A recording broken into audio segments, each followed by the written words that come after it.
ಅಧಿಕಾರಿ ಆತ್ಮಹತ್ಯೆ ಪ್ರಕರಣಕ್ಕೆ ಸಂಬಂಧಪಟ್ಟಂತೆ ನಾನೇನಾದರೂ ಸಿಎಂ ಆಗಿದ್ದಿದ್ರೆ ಇಂತಹ ಮಂತ್ರಿಯನ್ನ ವಜಾ ಮಾಡ್ತಿದ್ದೆ ಅಂತ ಸಿದ್ದರಾಮಯ್ಯನವರಿಗೆ ನಾಗೇಂದ್ರ ಅವರನ್ನ ವಜಾ ಮಾಡೋ ಧೈರ್ಯ ಇಲ್ಲ. ಸರ್ಕಾರದ ವಿರುದ್ಧ ಮಾಜಿ CM D V Sadananda Gowda ವಾಗ್ದಾಳಿ ನಡೆಸಿದ್ದಾರೆ. ಇಷ್ಟು ಪ್ರೂಫ್ ಸಿಕ್ಕಿದ್ರೂ ಸಿದ್ದರಾಮಯ್ಯ ಮೌನ ಯಾಕೆ? ಸಿಎಂ ಎಲ್ಲೂ ಭ್ರಷ್ಟಾಚಾರ ಕಡಿಮೆ ಮಾಡುವಂತಹ ಕೆಲಸ ಮಾಡಲೇ ಇಲ್ಲ ಅನ್ನೋ ಹೇಳಿಕೆಯನ್ನು ಕೊಟ್ಟಿದ್ದಾರೆ ಮಾಜಿ ಮುಖ್ಯಮಂತ್ರಿಯಾದಂತಹ ಡಿ ವಿ ಸದಾನಂದ ಗೌಡ ಮಾತನಾಡಿದ್ದಾರೆ. ನಾನೇನಾದರೂ ಈ ಸಂದರ್ಭದಲ್ಲಿ ಸಿಎಂ ಆಗಿದ್ದಿದ್ರೆ ಇಂತಹ ಮಂತ್ರಿಯನ್ನ ವಜಾ ಮಾಡ್ತಾ ಇದ್ದೆ.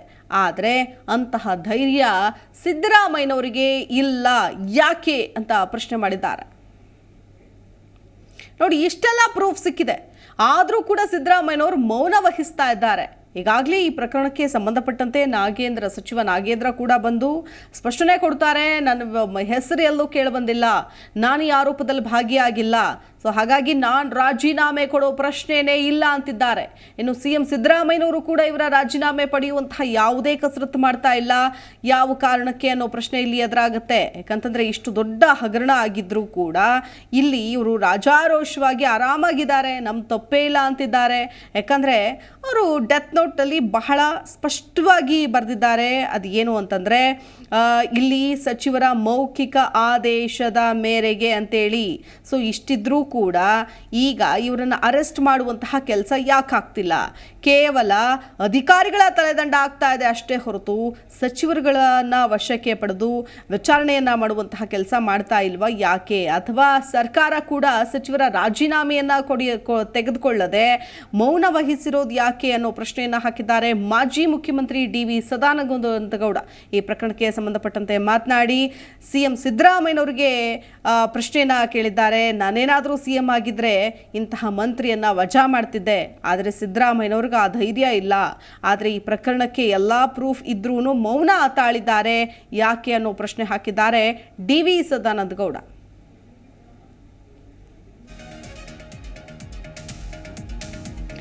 ನೋಡಿ, ಈಗಾಗಲೇ ಪದ್ಮನಾಭ SIT ಅಧಿಕಾರಿಗಳ ಮುಂದೆ ಸಚಿವರ ಹೆಸರು ಹೇಳಿದ್ದಾರೆ.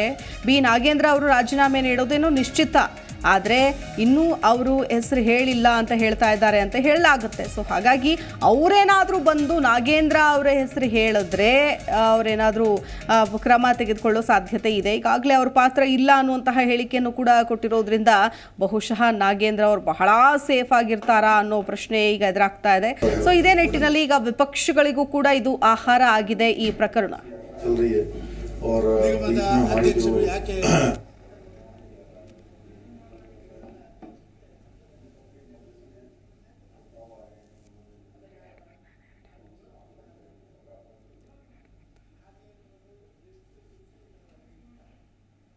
ಮುಂದುವರಿತಾರೆ ಅಷ್ಟು ದಿವಸ ಸತ್ಯಾಂಶ ಹೊರಗೆ ಬರಲಿಕ್ಕೆ ಸಾಧ್ಯ ಇಲ್ಲ. SIT ಖಂಡಿತವಾಗಿಯೂ ಅದು ಒಂದು ನಮ್ಮ ರಾಜ್ಯ ಸರ್ಕಾರದ ಪ್ರಾಯೋಜಿತ ಇನ್ವೆಸ್ಟಿಗೇಟಿಂಗ್ ಏಜೆನ್ಸಿ, ಅವರಿಂದ ಸತ್ಯಸಂಗತಿ ಹೊರಗೆ ಬರಲಿಕ್ಕೆ ಸಾಧ್ಯ ಆಗೋದಿಲ್ಲ. CBI ಇದನ್ನು ತನಿಖೆ ಮಾಡಬೇಕು. ನಾವು 6ನೇ ತಾರೀಕುವರೆಗೆ ನೋಡ್ತೀವಿ. ಇಲ್ಲೇ ಇದ್ರೆ ರಾಜ್ಯವ್ಯಾಪಿಯಾಗಿ ಭಾರಿ ದೊಡ್ಡ ಹೋರಾಟಗಳನ್ನು ಮಾಡ್ತೀವಿ. ಈಗಾಗಲೇ ಪರಿಶಿಷ್ಟ ಪಂಗಡದ ಜನ ಎಷ್ಟರ ಮಟ್ಟಿಗೆ ಈ ರೀತಿ ಅನ್ಯಾಯ ಆಗಿದೆ. ಯಾರೋ ಹೇಳ್ತಾ ಇದ್ರು, ಭಾರಿ ಪದ್ಮಶ್ರೀ ಪುರಸ್ಕೃತ ಒಬ್ರು ರಾಮನಗರದಲ್ಲಲ್ವಾ, ಏನು ಹೆಸರು? ಕೋಲಾರ ಬೆಂಗಳೂರು ಗ್ರಾಮಾಂತರ ಕೋಲಾರ. ಇವರು ಒಂದು ಇದಕ್ಕೆ ಯಾವುದು ಎಂಥದ್ದು ಗಂಗಾ ಕಲ್ಯಾಣ ಯೋಜನೆಗೆ ಅರ್ಜಿ ಹಾಕಿ ಮಂಜೂರಾಗಿ ಇನ್ನೂ ಕೂಡ 6 ತಿಂಗಳಿಂದ ಆ ಹಣ ಬಿಡುಗಡೆ ಆಗಿಲ್ಲ ಅಂತ ಹೇಳುವಂಥದ್ದು ನಾವು ನೋಡ್ತಾ ಇದ್ದೇವೆ. ಈ ಲೂಟಿ ಹೊಡೆದ್ರೆ ಮತ್ತೆ ಅವರಿಗೆ ಇಲ್ಲಿ ಹಣ ಕೊಡೋಕ್ಕಾಗುತ್ತೆ? ಈ ರೀತಿ ಲೂಟಿ ಮಾಡಿದರೆ ಪದ್ಮಶ್ರೀ ಪುರಸ್ಕೃತರಿಗೆ ಅವರಿಗೆ ಆ ಯೋಜನೆಯ ಪ್ರಕಾರ ಸಿಕ್ಕಬೇಕಾದಂಥ ಸವಲತ್ತು ಕೊಡಲಿಕ್ಕೆ ಆಗದ ಮೇಲೆ ಸಾಮಾನ್ಯ ಜನರ ಪರಿಸ್ಥಿತಿ ಏನು? ಒಂದು ಗಂಭೀರ ಇಶ್ಯೂ ಇದು. ಆದ ಕಾರಣ ಇದರ ಬಗ್ಗೆ ದೊಡ್ಡ ರೀತಿಯ ತನಿಖೆ ಆಗಬೇಕು ಅಂತ ಹೇಳುವಂಥ ಆಗ್ರಹವನ್ನು ಮಾಡ್ತೇವೆ. 2 ದಿನದಿಂದ ನಾಗೇಂದ್ರ ಕಾಣೆಯಾಗಿದ್ದಾರೆ, ಎಲ್ಲಿದ್ದಾರೆ ಅಂತ ಗೊತ್ತಿಲ್ಲ.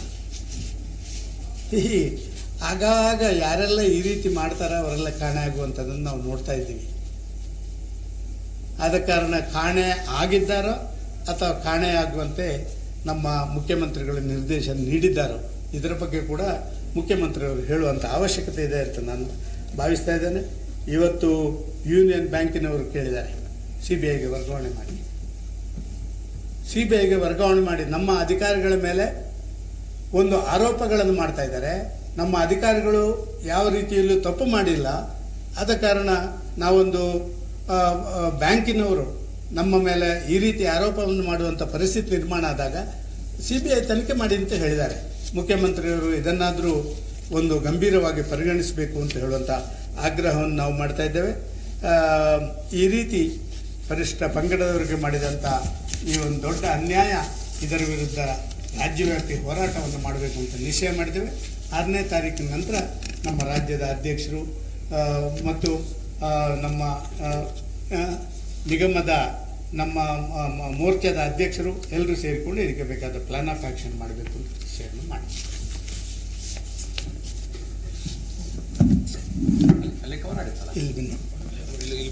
ಇಲ್ಲಿ ಬಂದ್ಬಿಡಿ, ಈ ಕಡೆ ಬಂದ್ಬಿಡಿ.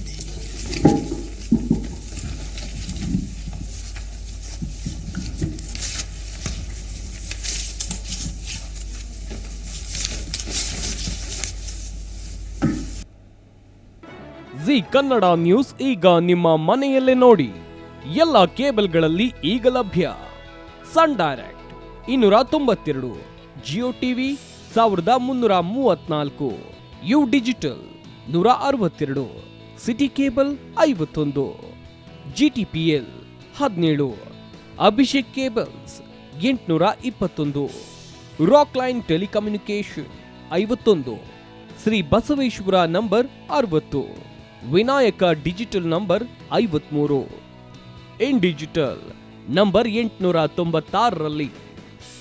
ನಿಮ್ಮಿಷ್ಟದ ಜಿ ಕನ್ನಡ ನ್ಯೂಸ್ ನೋಡಿ ಆನಂದಿಸಿ.